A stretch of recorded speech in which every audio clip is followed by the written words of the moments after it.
Olá, nós somos o Grupo 4 de Ética Profissional e o nosso tema é discriminação religiosa, que é um preconceito diante das religiões e crenças alheias e a incapacidade de aceitar e respeitar a religião do outro indivíduo. No Brasil, a intolerância religiosa é considerada um crime e tem uma pena dosada de 1 a 3 anos mais uma multa. E, infelizmente, esse ato é praticado em todo o Brasil, e a maior parte é contra indivíduos de religiões africanas, que se relacionam com racismo ou até mesmo a xenofobia. A intolerância está marcada na história, pois no passado era comum o estabelecimento de pactos entre as religiões, principalmente as institucionalistas, como o cristianismo e os governos. Assim, a religião foi o meio encontrado para controlar a população, delimitando um poder político. Atualmente, a democracia impede que exista esse vínculo do Estado com a religião, pois vivemos em um Estado laico. Como exemplos do passado para ilustrar a intolerância religiosa, temos o Holocausto, onde os nazistas perseguiam os judeus, e também os ataques terroristas do dia 11 de setembro. Bom, vou falar um pouquinho sobre o artigo 18 dos direitos humanos e como ele se relaciona com a discriminação religiosa. De acordo com o artigo 18 dos direitos humanos, todo ser humano tem direito à liberdade de pensamento, consciência e religião. Esse direito inclui a liberdade de mudar de religião ou crença e a liberdade de manifestar essa religião ou crença pelo ensino, pela prática, pelo culto em público ou em particular. No entanto, tem muitos lugares do mundo que acabam infringindo esse artigo, como por exemplo na Europa Ocidental, em que há um constante debate se as mulheres deveriam usar véu ou não.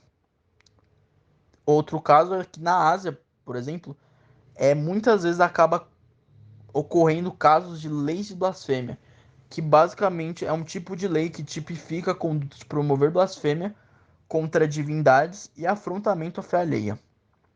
Muitas pessoas, elas acham que além de uma liberdade religiosa, teria que haver uma liberdade da própria religião, porque há muitos momentos em que ela acaba sendo citada como justificativa para atos que acabam prejudicando outras pessoas.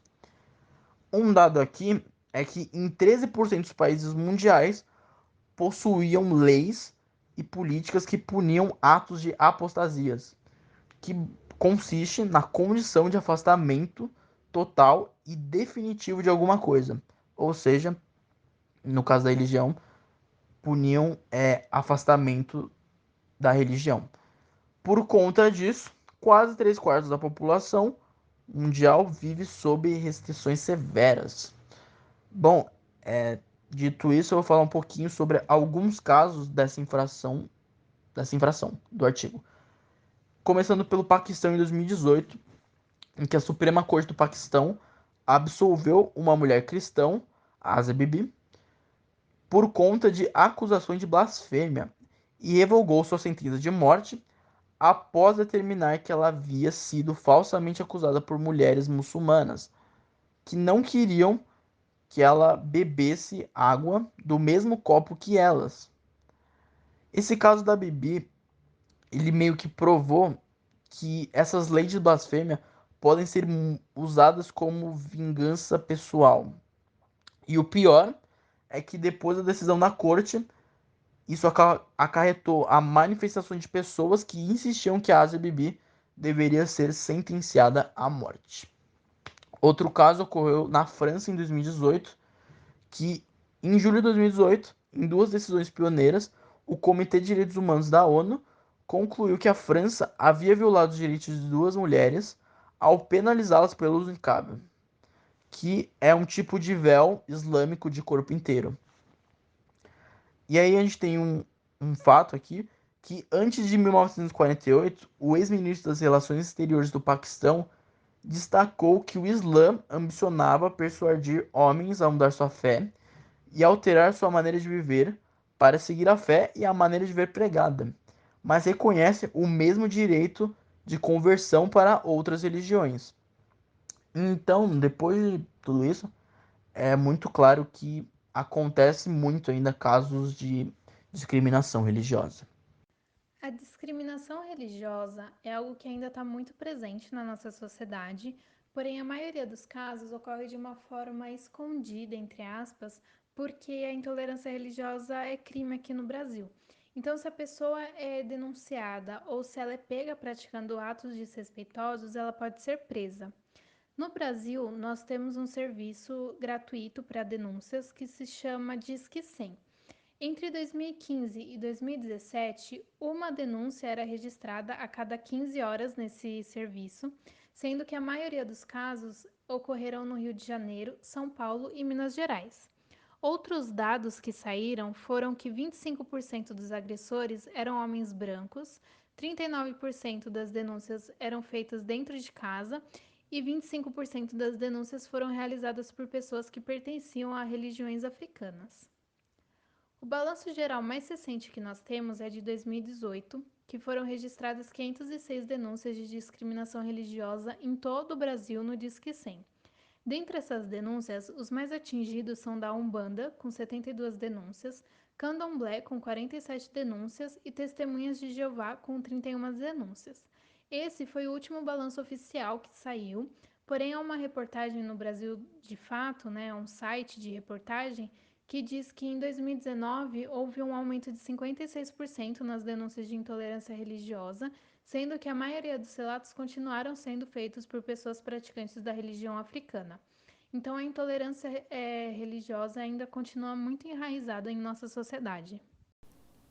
Como a gente viu anteriormente, os casos de discriminação religiosa no nosso país, eles são muitos, né? Então, tanto em termos de denúncias, quanto em termos da população atingida, né? Que na maioria são pessoas de origem africana, que têm suas próprias religiões, né? Que são minoria, na verdade.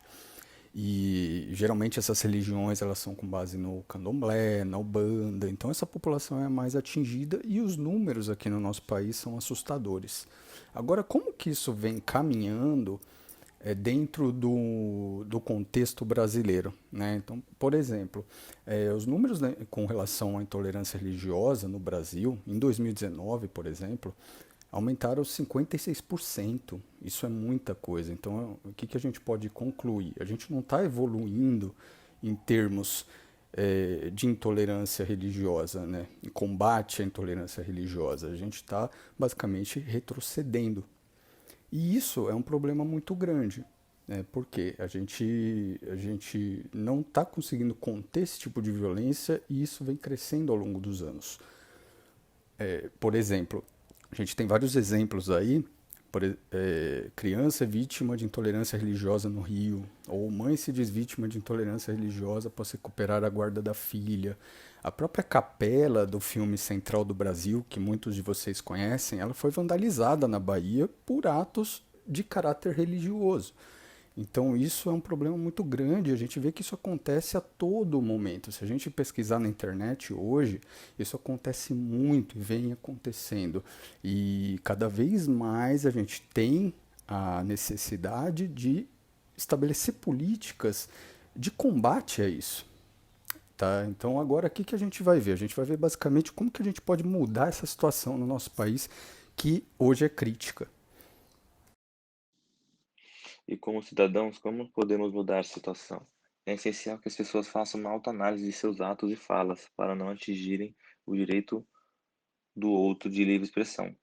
Além disso, acesso à informação também se faz necessário na formação de um cidadão. Falsas ideologias e concepções são geradas, muitas vezes, pela desinformação perante o assunto, como, por exemplo, chamar pejorativamente os grupos de candomblé e umbanda de macumbeiros. Bom, então vou falar um pouco como a discriminação religiosa pode refletir na nutrição. Como todos sabem, a religião é algo muito comum em nossa sociedade, que as pessoas levam seriamente para suas vidas.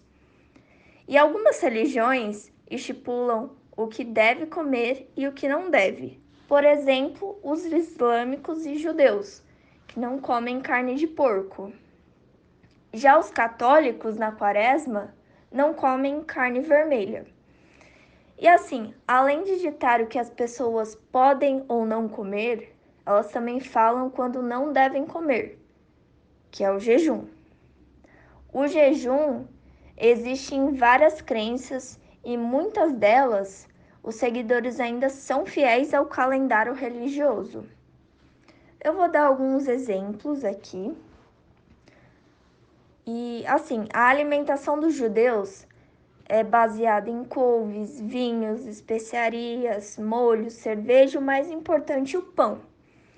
Já a alimentação dos católicos na quaresma é baseada em consumos de peixe.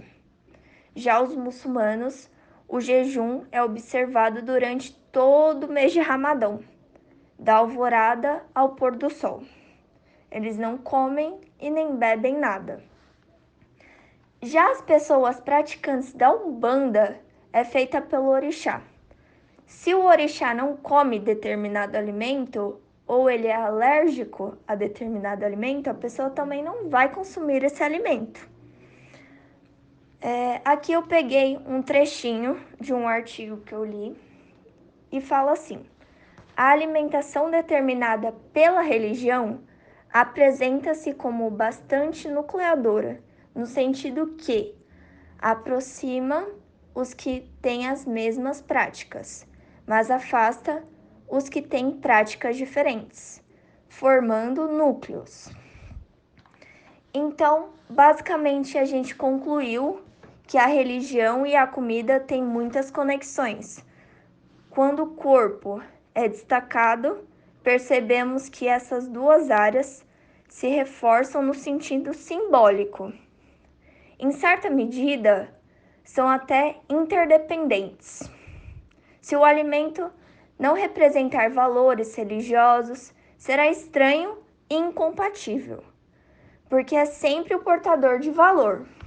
Da mesma forma que é estranho que a religião não diga o que comer, pois constrói a realidade até nos aspectos mais cotidianos.